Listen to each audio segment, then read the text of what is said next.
knows too much.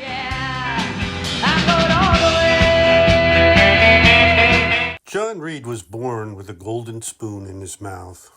Portland's leading businessman, Henry Dodge Green, was his grandfather on his mother's side, but the real money for his upbringing came from his father, an executive at an agricultural machine manufacturer. Reed was a popular student at Harvard, president of the Glee Club. He was named Ivy Orator and Poet in his senior year. This was just the sort of resume that would have attracted immense interest from the national security state that prowls the corridors of major universities, looking for those with just the right qualifications to mold into successful influencers.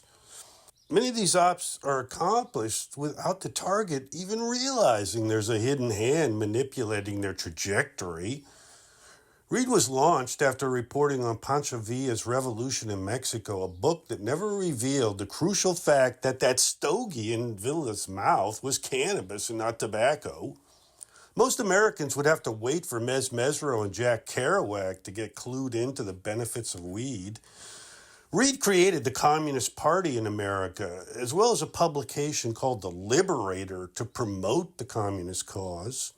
But his real job was visiting Russia, where he could meet with the communist leaders and secretly report back to his controllers in our national security system.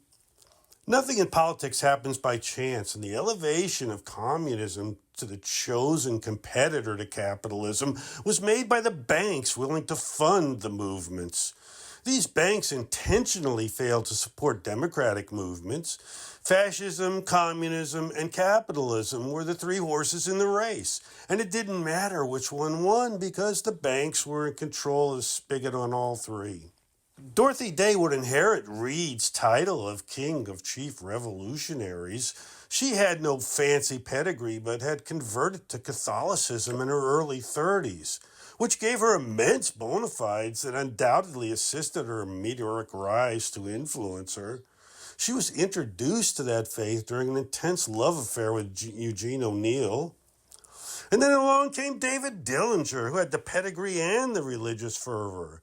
His father was a close friend of President Calvin Coolidge, while his mother was a card-carrying member of the Daughters of the American Revolution.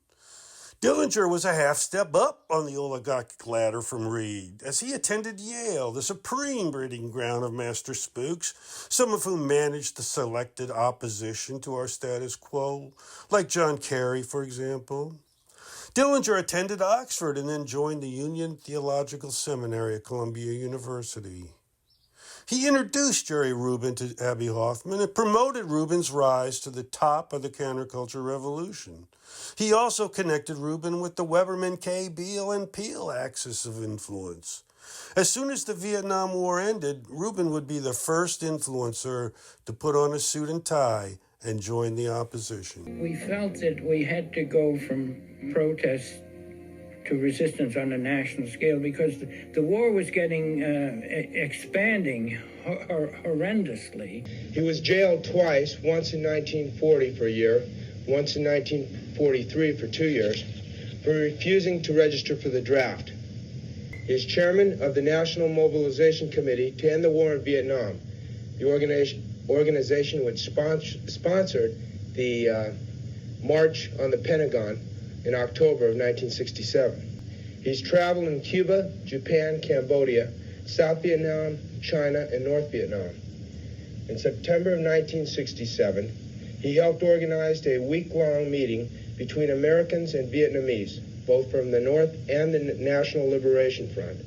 Since you look like most Americans, you dress in the mainstream fashion. Well, that's a false assumption because there are many different styles for Americans. John Lennon, Yoko Ono, New York City are your people. And we met David. Somebody took us down, either Howard Smith or Jerry. I'm not sure. Howard and Jerry later on. I say Howard was at first, and said, "You gotta come see this guy who sings in the park, crazy guy. Well, you don't have to say it, David, don't know. And so we went down, there was this crazy guy shouting about rip-off rock stars and all that. And I thought, The Dick Cavett Show!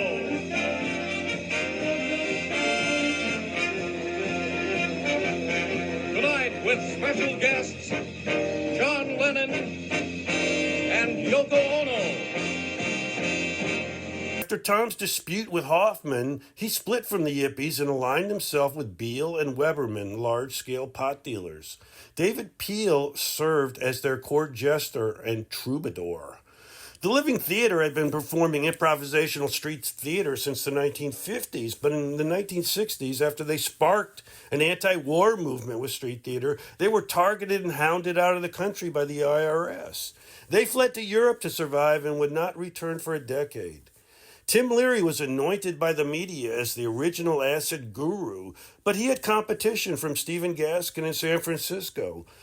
Leary, Gaskin, Kesey, they were all indicted on trumped-up marijuana charges. Leary and Gaskin were put in jail. Kesey fled to Mexico and disappeared. The imprisonment of the leaders of the counterculture left a vacuum that was soon occupied by Hoffman and Rubin, who, along with Paul Krasner and a few others, formed the Yippies, an attempt to politicize the apathetic hippies, many of whom abhorred talk of politics. Actually, few teenagers identified as hippies at that time, which began as a put-down created by the media. Those of us on the inside called ourselves freaks.